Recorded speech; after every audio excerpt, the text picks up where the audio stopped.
Bienvenue à la famille de ma vie. Donc, je me présente, Stéphanie Dionne. Je suis formatrice et maître praticienne PNL et puis j'accompagne les familles à revenir à l'essentiel. Et aujourd'hui, j'ai quelqu'un d'essentiel pour parler d'un dossier qui se vit dans beaucoup de familles qui ont des jeunes à l'école. J'ai la chance d'avoir Julie Chamberlain, qui est mariée, mère de 2 filles et qui est enseignante dans une classe iPad de l'école Saint-Louis-de-France à la Commission scolaire des navigateurs. Bonjour, Julie! Bonjour, Stéphanie! Ça va bien? Ben oui, toi aussi! Yes, vraiment bien. Hey, merci beaucoup d'être avec moi aujourd'hui. Julie, j'ai vraiment eu un coup de foudre pour ce que tu as décidé de mettre en place avec tes collègues, qui en fait d'arrêter de donner des devoirs et des leçons obligatoires à la maison. Et je me faisais justement cette réflexion-là à me dire, sac à papier, c'est pas toujours facile ces moments-là avec nos enfants. Et j'aimerais ça que tu me parles d'un peu comment c'est venu puis comment vous avez articulé ça avec les familles dont vous avez les élèves, les enfants. Yes! Bien, en fait, Stéphanie, je vais juste ajouter, je ne dirais pas seulement que c'est pas toujours facile, même quand c'est facile pour les élèves qui ont de la moins de difficulté à l'école, c'est pas nécessairement toujours plaisant. Alors, notre souci est parti de là beaucoup. Quand je dis nous, c'est qu'on est 3 personnes à l'école à avoir décidé là, d'embarquer là-dedans. Pourquoi on a décidé de faire ça? C'est qu'on se questionnait déjà beaucoup sur les devoirs qu'on donnait. On essayait de les rendre plus signifiants, plus cohérents avec notre pratique, pour finalement se rendre compte que ce qui était le plus cohérent et le plus pertinent, c'était complètement de les enlever. D'enlever là, le devoir à proprement parler, c'est-à-dire la petite page de cahier, la petite feuille à faire chaque semaine, parce que ce travail-là, en fait, souvent, est juste la consolidation de quelque chose qu'on a déjà vu et travaillé suffisamment en classe. Donc, quand on s'est posé la question du pourquoi, on n'est pas arrivé à trouver une réponse satisfaisante du pourquoi on donnait un devoir. Donc, on a décidé de l'enlever. Là où c'est un peu différent pour nous, je ne dis pas qu'on est les seuls, là, mais là où nous, on a décidé d'aller plus loin, c'est qu'il y a déjà des écoles qui le font de ne pas donner de devoirs, qui disent « Ah, nous, on donne que des leçons ». Nous, ce qu'on a décidé de faire, c'est aussi de faire les leçons sur les temps de classe, donc de donner des temps d'études en classe. On se situe environ à 20 minutes par jour, là, soit 100 minutes par semaine, où les élèves étudient en classe les mots d'orthographe, les verbes, les tables de multiplication, les trucs donc qui sont à mémoriser un peu plus. Puis, en donnant ce temps-là, bien, ce qu'on veut, c'est libérer le temps correspondant dans la famille. Quand on dit que ce n'est pas obligatoire, c'est-à-dire que les parents sont toujours informés, bien sûr, d'où on est rendu, mais ils savent que s'ils n'ont pas le temps de le faire, ils n'ont pas le goût de le faire, peu importe pour quelle raison ils le font ou pas, leur enfant n'a rien manqué parce qu'il l'a fait quand même. Il l'a fait quand même. Et sais-tu ce que j'aime là-dedans? C'est justement le fait que tu dises on a aménagé du temps en classe pour les aider. Mais dans le fond, c'est quoi? C'est à apprendre comment étudier d'une façon supervisée, dans le fond, avec vous? Oui, bien en fait, je vais répondre à ta question en 2 temps, justement, parlant de temps. C'est que, premièrement, là, la plupart des enseignants, quand ils ont vu qu'on faisait ça, ce qu'on entend beaucoup, c'est « je vois pas comment j'aurais le temps de faire ça ». Donc, le temps, finalement, n'a pas été très dur à trouver. Hein. Le temps dans la semaine où on trouvait le devoir, où on expliquait le devoir aux enfants, où on faisait une checklist pour vérifier qui a fait le devoir ou pas, où on disait à la petite Stéphanie « Hey, ma grande, tu n'as pas fait ton devoir, oublie pas demain ». Et finalement, le vendredi, pour corriger le dit devoir et continuer comme ça, comme une boucle, ça prend à peu près ce temps-là, en bout de ligne, au bout de la semaine. Donc, en enlevant toute cette petite gestion-là, on pouvait vraiment se concentrer, effectivement, Stéphanie, sur comment on étudie, les stratégies. Donc, oui, vraiment, on enseigne aux enfants pas seulement une façon de faire parce qu'il n'y en a pas qu'une seule. Puis, ce qui va fonctionner pour un élève ne fonctionnera pas nécessairement pour l'autre à côté. Donc, on montre différentes méthodes. On échange aussi beaucoup sur ce qui a bien fonctionné ou moins bien fonctionné pour certains. Les enfants entendent ce que les autres font. C'est pas que je suis pas intéressante, je pense que je le suis, mais pour mon élève, d'entendre le petit ami à côté dire hey, « moi, mes mots d'orthographe, je les étudie de telle façon », c'est peut-être plus intéressant que si c'est Mme Julie qui le dit ou si c'est papa-maman. Donc, les enfants accrochent beaucoup là-dessus. Alors, oui, on pense vraiment que ce temps-là est beaucoup mieux investi qu'en corrigeant une simple petite feuille qu'ils ont fait, qu'il n'y a pas d'erreur dessus parce que maman l'a vérifié 1000 fois de toute façon. Je regarde les petits oiseaux dehors pendant les 15 minutes. Ça, c'était pas du temps super bien investi. Wow, vraiment, là, ça, là, je trouve ça génial. Puis, sais-tu, puis là, c'est de toi que je veux en entendre parler, mais mon impression à moi, là, c'est que ça doit tellement diminuer le stress dans les familles, mais aussi chez les enfants, tu sais, qui arrivent de l'école, qui sont bousculés par le souper, les bains, les devoirs, puis au bout du compte, qui retournent se coucher, puis je me dis, ça doit avoir un impact, dans le fond, dans les familles de vos classes. Bien, en fait, c'est sûr que je ne suis pas dans les familles le soir, mais je pense sincèrement que oui. Moi, je le vois déjà chez mes élèves.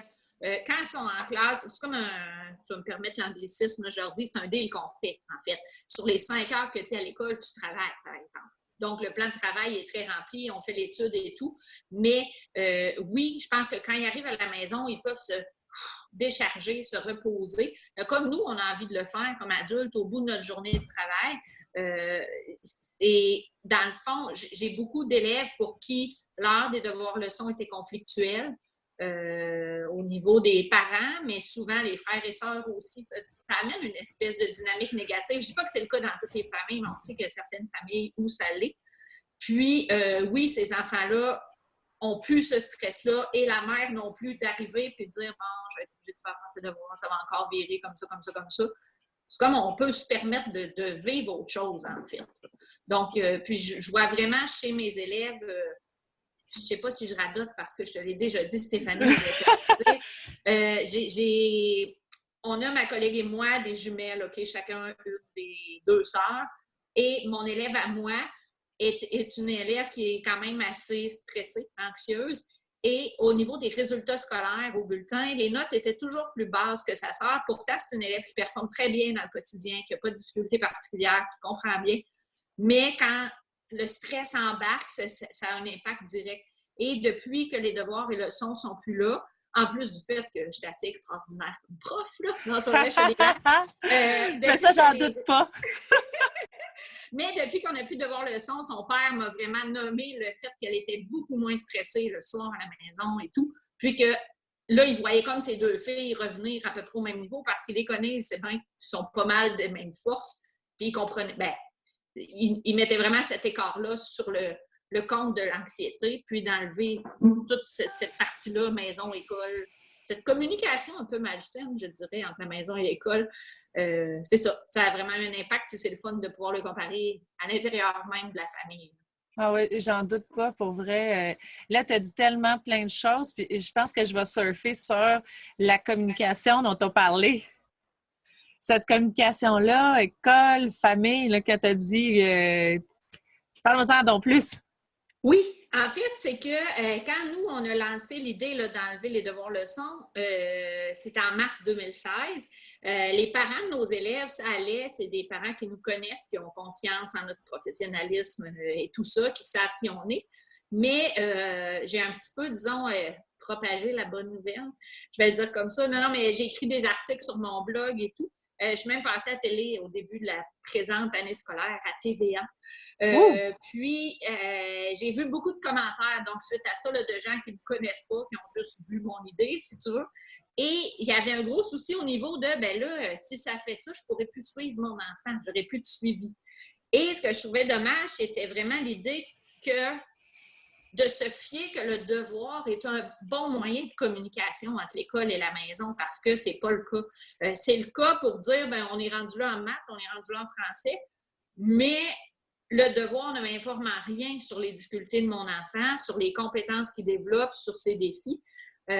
Puis souvent, même le devoir, comme je le disais au début, c'est juste une consolidation. Donc, il a déjà vu cette affaire-là en classe. Fait que s'il trouve ça facile, ça ne veut pas dire qu'il trouve ça facile de façon générale en maths. C'est que ce qu'il a reçu comme devoir, c'est facile. Donc, il y a ça. Puis aussi, il y a les parents qui sont à partir, moi, je l'ai beaucoup vu en passant en 5e année. Là. J'ai passé ma 4 à un moment donné, je suis montée en 5.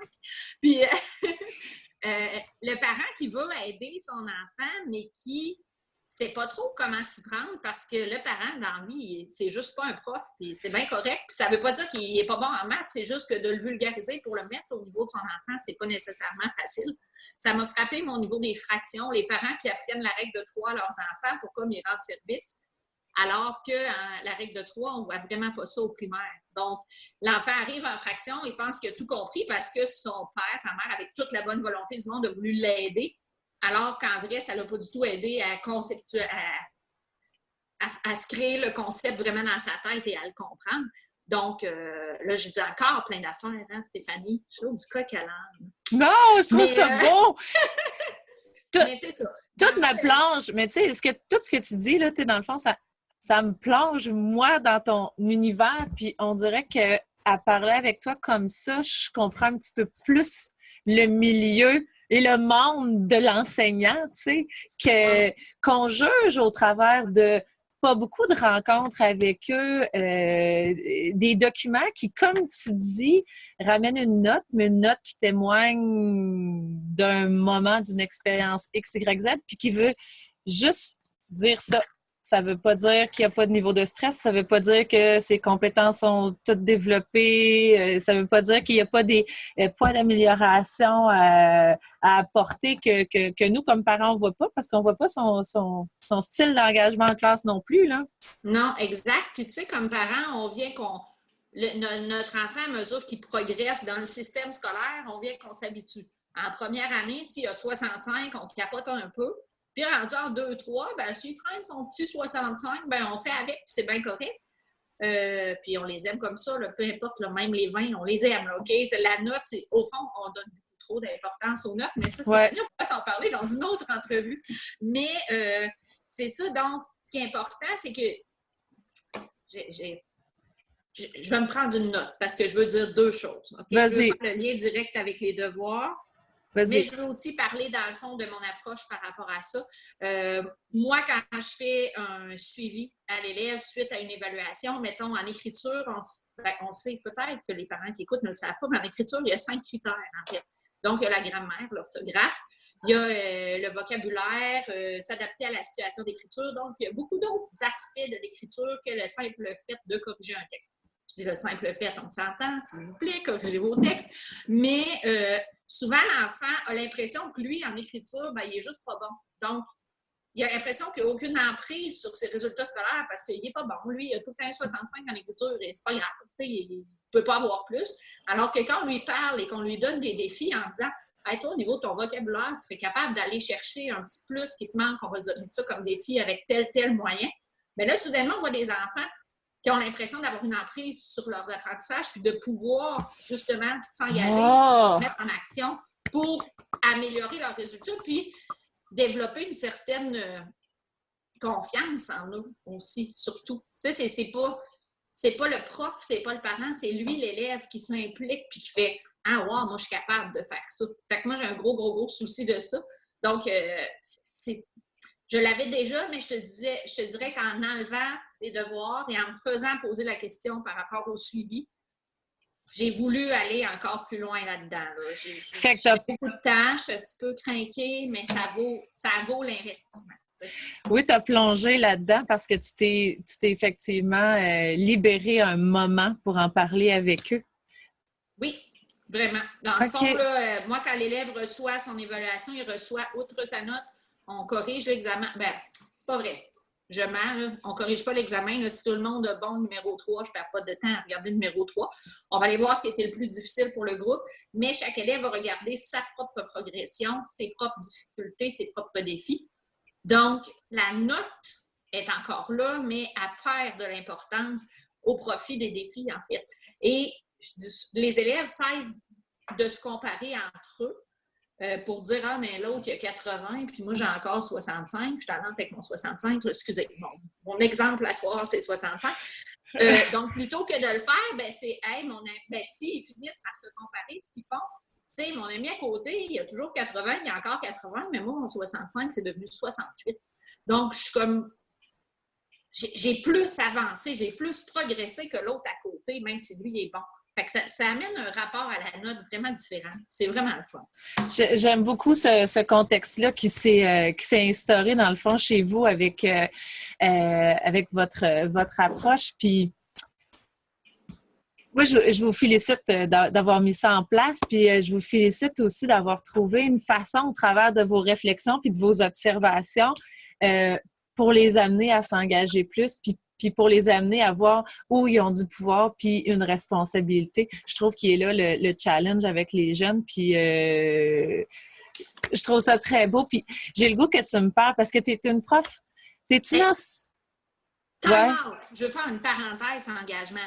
Ce qu'il faut savoir en lien avec ça, excuse-moi, j'allume pendant que tu parles. Tu sais, mes élèves ne sont pas obligés de faire des devoirs leçons à la maison.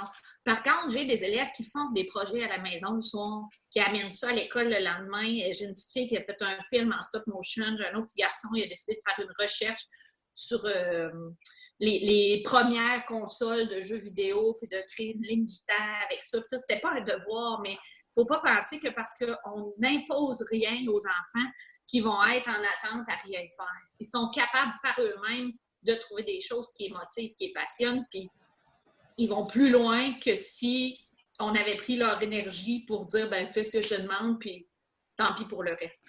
Et puis, je trouve ça bon, cette parenthèse-là, parce que c'est vrai, devoir le son, oui, on comprend, tu sais, c'est une feuille, quelque chose à faire pour qu'ils repratiquent encore plus, machin. Mais dans des projets spéciaux, des exposés oraux, il les travaille-tu dans la classe ou il les travaille à la maison? Dans la classe. Ah! En fait, c'est sûr, encore une fois, qu'on informe les parents, puis il y a des élèves qui vont finir par le réviser à la maison, mais ils préparent leur exposé en classe. Puis là, c'est le fun de préparer ton exposé en classe parce qu'en plus de faire ton plan puis de te préparer, tu peux le faire à 2-3 de tes amis avant pour qu'ils puissent te faire des commentaires puis t'améliorer. Fait que, non, tout, il y a du temps pour tout en classe. Wow! Écoute, t'es une enseignante hyper passionnée, puis moi, je t'ai rencontrée... Pas la seule, là. On est plusieurs. Non, je sais, j'en ai rencontré plein d'enseignants vraiment géniaux, passionnés, dédiés à enrichir la vie de leurs élèves d'expériences super positives qui va leur créer un bagage qui va être précieux pour eux, tu sais. Et tu participes à plusieurs événements, congrès où justement tu t'inspires puis tu alimentes tes réflexions professionnelles là. Puis tu as créé un projet aussi super chouette. Oui! Oui, dans un de ces moments-là. Parle-moi-en donc encore un petit peu, puis vraiment en permettant aux parents de voir un petit peu qu'est-ce que ça transforme, ce projet-là, tu sais, pour eux, au niveau de la communication. Oui, ça me donne un gros contrat, mais je vais essayer de le résumer.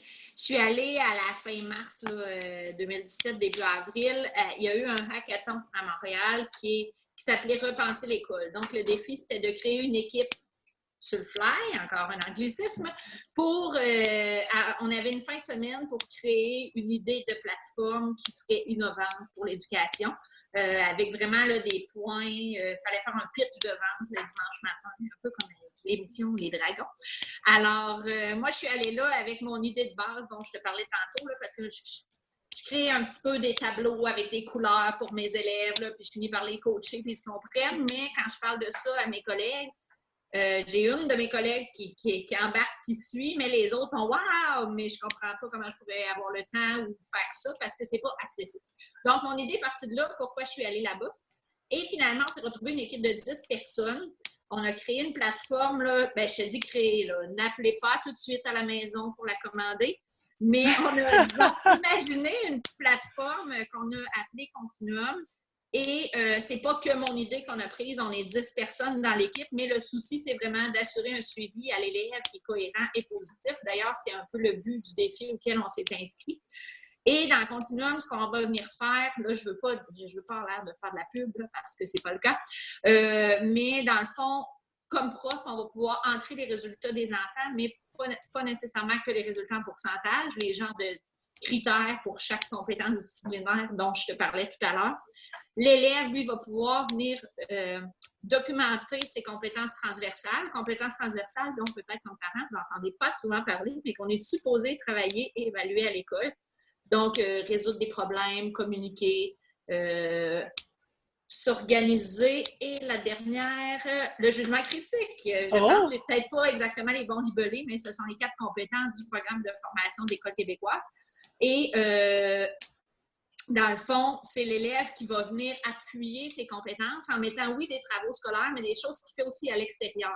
Donc, le garçon qui aurait organisé, je ne sais pas moi, une compétition pour son cours de karaté, pourrait aller dans la plateforme puis écrire qu'il a fait cette chose-là et dire, bien, en faisant ça, j'ai utilisé ma compétence à résoudre des problèmes et à communiquer. Donc, en mettant comme des photos ou n'importe quoi, là, genre preuve à l'appui ou un petit texte pour expliquer. Donc, au moment de porter son jugement, l'enseignant, en plus de ce qu'il observe dans le contexte de classe, qui est un contexte tout à fait signifiant, mais un des nombreux contextes de la vie de l'enfant, en fait, bien, il va pouvoir aller voir tout ce que l'élève lui a fourni comme trace aussi pour vraiment porter un jugement beaucoup plus large. Puis, tu sais, ben, tu sais peut-être pas, en fait, j'allais dire, tu sais, les profs ont fait énormément de saisies de données sur vos enfants parce qu'à chaque fois qu'on fait une évaluation, on garde des notes, on prend des notes, on a beaucoup de trucs papier, on a des dossiers, tout, mais la seule chose qu'on laisse à la fin de ça, c'est une note au bulletin. C'est la seule chose qui reste dans le dossier de l'enfant, alors qu'il y a tellement plus à dire et à faire. Puis même là, je rêve en couleur, tu vas me dire, mais imaginons un enfant qui a eu des données comme ça tout le long de son parcours scolaire. Donc, pas juste une note en français écrit, comme je parlais tout à l'heure, mais de dire en vocabulaire, cet enfant-là, c'est pas une note, là, mettons, au lieu d'être 5 étoiles, il est 4 étoiles. Donc, puis il a développé ses défis. Mais est-ce que tous ces élèves-là, mettons là, OK, dans un monde idéal, encore une fois, si on avait autant de données sur tous les élèves, est-ce qu'on aurait besoin de mettre des examens du ministère en fin de cycle? Hein? Je te pose la question, la réponse, c'est non. Parce que ça, c'est une source d'anxiété majeure, n'est-ce pas? Fait en tout cas, bref, on a beaucoup d'idées et beaucoup d'idéaux, je dirais. Mais c'est quelque chose qui a comme une petite étincelle qui est allumée, continuum, puis qui devrait continuer. Je ne sais pas encore quelle forme ça va prendre, mais on a vraiment la volonté de créer pour vrai cette plateforme-là. Je ne sais pas si tu veux que je donne l'adresse de mon site web, je ne veux pas non plus. Ah oui, oui, de toute façon, je vais l'indiquer parce que je vais écrire un article aussi pour aider les parents à rendre leur moment de devoir et de leçon plus vivable, de transformer la torture par des nouvelles stratégies ou des quoi que ce soit à ce sujet-là. Et je vais effectivement donner ton adresse donc de site qui est mmejulic.blogspot.ca et l'adresse de Continuum. C'est bit.ly/continuum projet tout collé avec rien d'autre. Fait que je vais l'écrire en plus. Puis j'ai oublié de dire qu'un de nos objectifs aussi, c'est que l'élève qui va recevoir son résultat, mettons en mathématiques et que c'est dans un des critères de maths qui a de la difficulté un peu plus, il va pouvoir transformer ça en objectif d'apprentissage et avoir des ressources pour l'aider à accomplir ça, mettons. Tu sais, tantôt, je parlais du vocabulaire, là, donc le vocabulaire va moins bien, il va cliquer, puis il va pouvoir dire, OK, je veux que ça devienne un de mes objectifs de m'améliorer. Et il va avoir une série de ressources, site web, capsules, trucs pour l'aider, des moyens, en fait. Là. Parce que pas tout d'avoir des objectifs, encore faut-il se donner les moyens de les atteindre. Oui, exactement. Non, pour vrai, j'ai l'impression, Julie, que tout est là. Aider les familles à décompresser et à vivre vraiment des beaux moments de plaisir ensemble qui sont hors j'ai envie de dire, une obligation, des faut que. Ah oui, vraiment ça, hein? Fait que diminuer les tensions, le stress, avoir une meilleure communication sur les apprentissages puis le développement des compétences de nos enfants, leur permettre de comprendre aussi aux enfants là, qu'est-ce qu'ils peuvent vraiment faire pour s'améliorer. Au lieu de prendre une note comme une étiquette qui va rester comme ça à jamais, parce qu'effectivement, ça doit être contextualisé, cette note-là. Ça a été un examen, il y a eu 8 questions, on en a parlé pendant une journée et demie, puis tu as eu du stress, tu filais pas, tu t'es chicané avec un ami, tu as eu 58%. Mais c'est juste ça, c'est juste contextualiser, puis ça veut pas dire qu'il a rien compris de tout ce qui a Non, ça été veut vu. pas dire que sa vie est gâchée. Puis, tu sais, je trouve que Stéphanie, faut comme se réapproprier nos rôles, en fait. Tu sais, moi, mon rôle comme enseignante, c'est d'enseigner aux enfants, de leur donner des trucs, des stratégies, de m'assurer qu'ils soient outillés et autonomes. Le rôle du parent, ça ne devrait pas être d'enseigner à son enfant. C'est pas ça ton travail comme parent. Ton travail comme parent, c'est de recevoir de l'information, bien sûr. Tu sais, en tout temps, il faut que la communication entre l'école et la famille soit efficace. Mais une fois que tu as cette information-là, c'est d'encourager ton enfant, de le pousser, pas nécessairement à se dépasser, mais à atteindre son potentiel, je vais le dire comme ça. Mais c'est aussi d'être un parent tout court. L'école n'est pas obligée de faire partie de ta vie 24 heures sur 24. C'est comme une partie de la vie, mais il y a aussi ces moments-là en famille où on peut-tu relaxer en pyjama puis manger du popcorn si ça nous tente, tu sais, à un moment donné, lire des livres, peu importe, là, je veux dire, les moments en famille sont très précieux. Puis, dans la vie d'aujourd'hui, on n'a pas toujours le temps de les vivre comme on le devrait.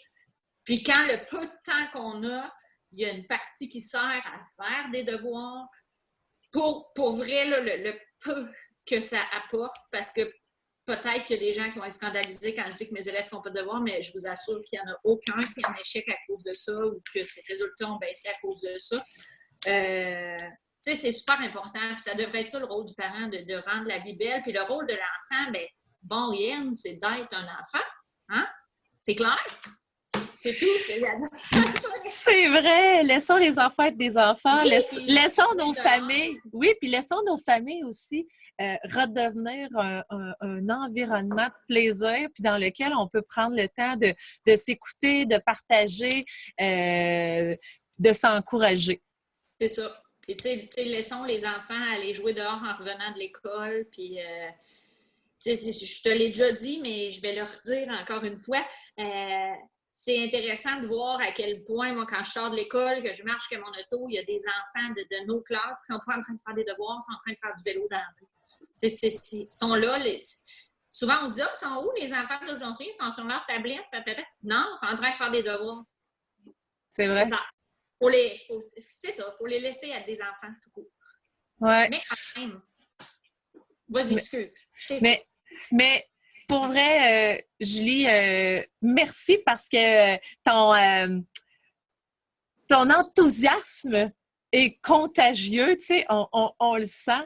Puis, tu sais, j'espère que tes questionnements vont aussi contaminer, tu sais, la pensée professionnelle de d'autres enseignants. Puis que je pense que oui, puis en même temps, Stéphanie, tu sais, je suis pas un cas unique au monde non plus. Là. Il y a des profs qui essayent des trucs, puis le souci est là. Mais je pense que ça peut faire peur aussi, parce que c'est un changement. Il y a même des familles. Pour vrai, moi, quand j'ai annoncé, je pensais que j'avais des familles qui feraient comme « Oh mon Dieu, je veux des devoirs. » C'est pas arrivé. Mais ça aurait pu, mais on était prêts à répondre. Mais c'est ça, pour des profs, des fois, de faire le pas, c'est pas si facile que ça, mais sincèrement, une fois qu'il est fait, il faudrait vraiment que tu me payes cher pour revenir en arrière. Là.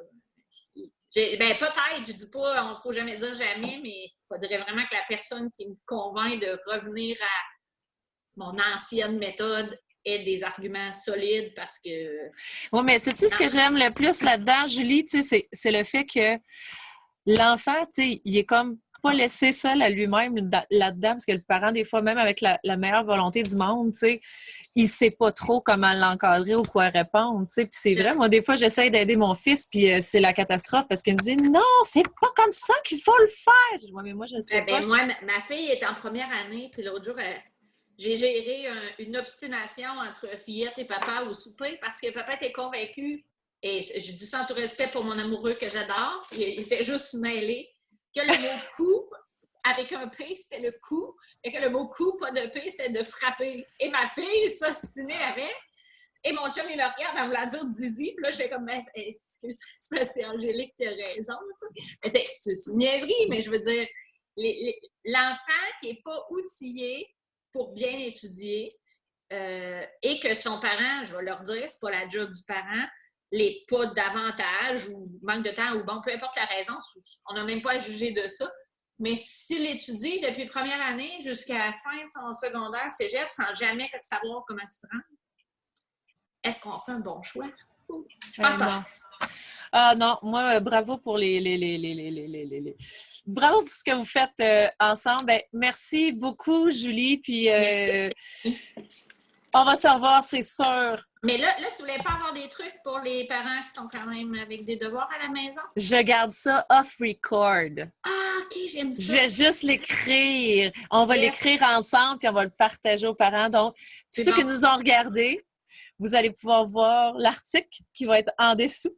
Et c'est là que Julie et moi, on va pondre des secrets à vous donner pour faciliter ces moments-là si ça arrive encore chez vous, les devoirs et les leçons. Pour les rendre agréables le plus possible. Exactement. Merci, Julie. Merci, Stéphanie. Salut, bye. Bye.